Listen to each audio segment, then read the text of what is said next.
はい、いらっしゃいませ。ジシズです。うちの前の梅の木が昨日見たらもう花をつけておりまして、担当ですからね、そうなりますよね。大体ね、僕の感覚では梅の花と杉の花粉っていうのはね、大体同じスタートなんですよ。で、桜の木とヒノキが大体同じぐらいだから、もうこの梅さんが咲いてらっしゃるってことは、もう花粉が飛んでるっていう証でございまして、自分もね、すでに相当やられていますが、春の苦しみの中、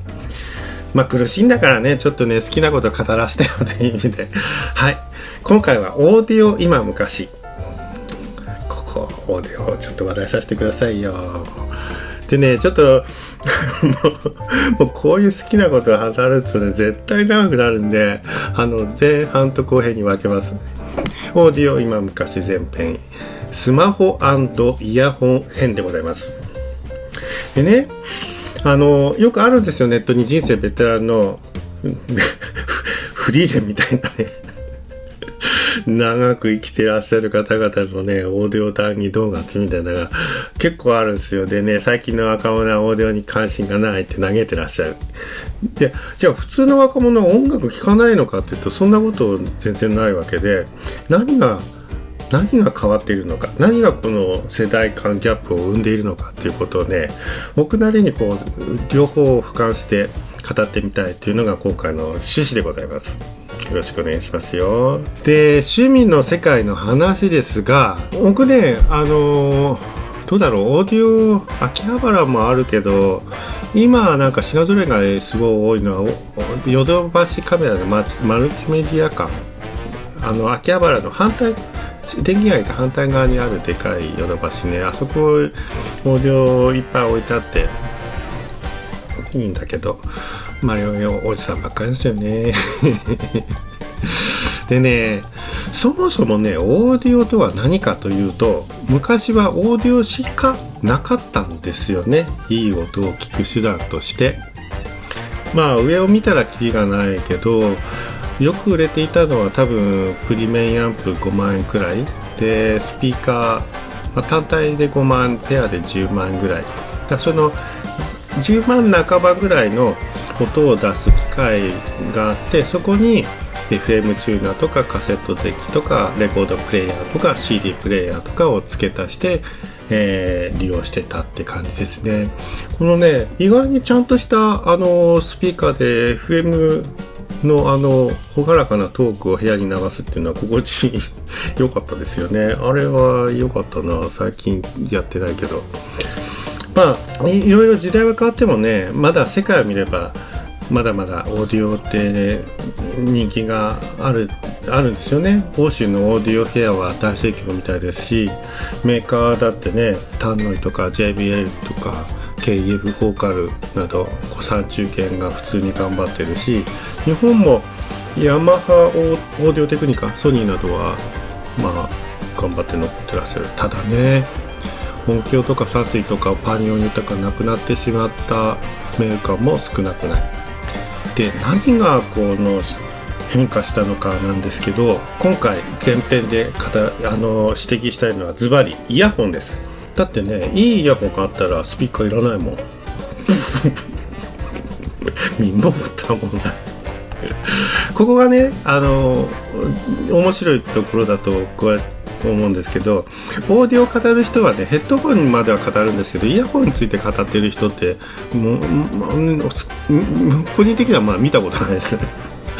おじさんがオーディオについて語る、ヘッドホンについて語る、僕も今までそうだったけど、イヤホンについて語る人っていないですよね。でもね、結局イヤホンなんすよ。で、このイヤホンのがどういうことかっていうのを僕もいろいろ失敗を経て学んでいるところがございましてね。そもそもさ、イヤホンなんてさ、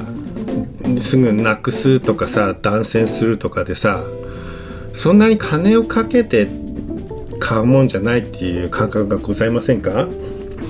僕もそうだったんですよ。だから上を見たらキリがないけど、1万円以下、5000円から7000円ぐらいの手頃なもので、なんとかしようなと思っておったです。でね、その辺のを買うわけですけどね、満足いかないんですよこれがなんか低音が出ないとか、なんか一部分だけ出過ぎるとかね、なんかバランスが悪いとか、あと僕がやっぱり最低限音楽聴くときにこだわりたいのが弦楽器のしなやかな質感をちょっとでもこう楽しみたいんだけど、それが全然出てないとかね、で満足いかなくて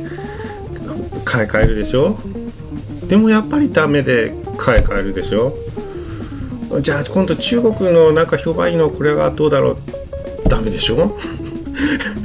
でね、結局ね1万円以下で買ったやつは全部ねダメでしたはっきり言うわ、あかんかった、一つも満足できんかった。本当はあるのかもしれないけど、それなりに自分なりに情報を集めて買ったけど結局全滅でしたね。例えば赤毛はあるんですよ。中国で製造する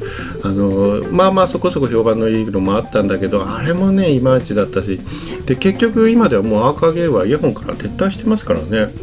もう売ってないです、作ってないです。でそんな中でやっと満足できたのはね、ゼンハイザーの100プロクリアなやつ、これなんですけどね、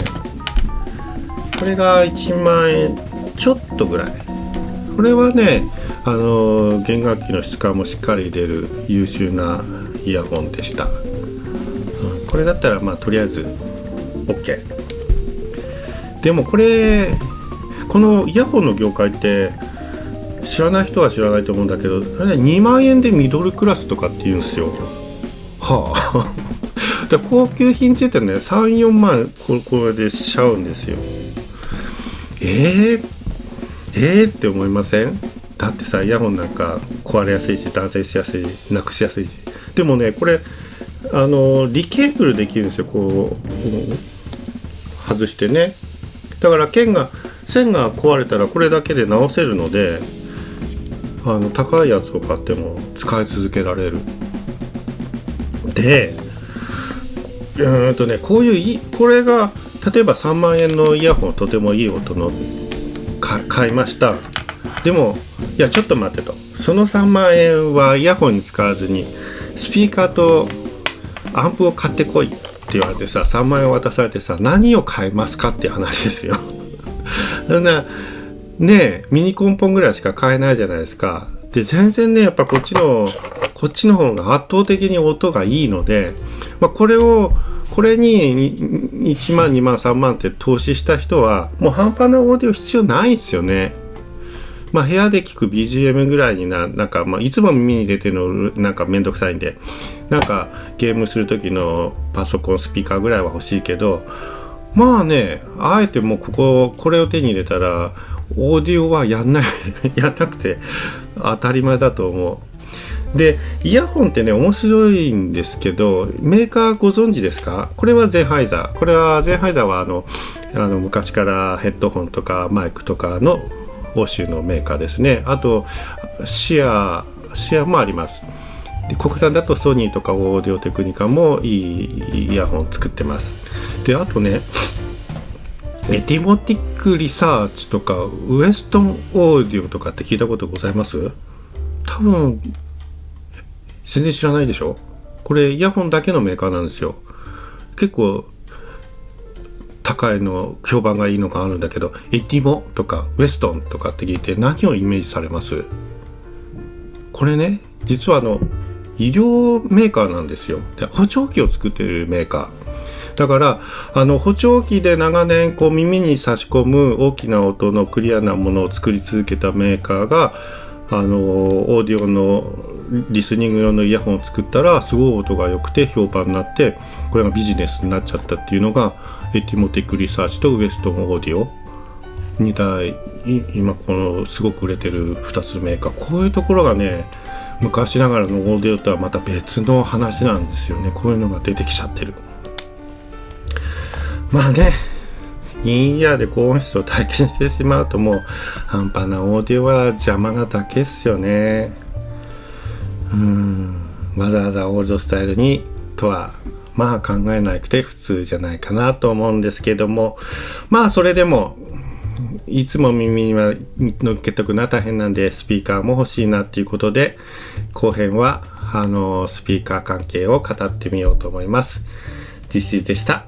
ありがとうございました。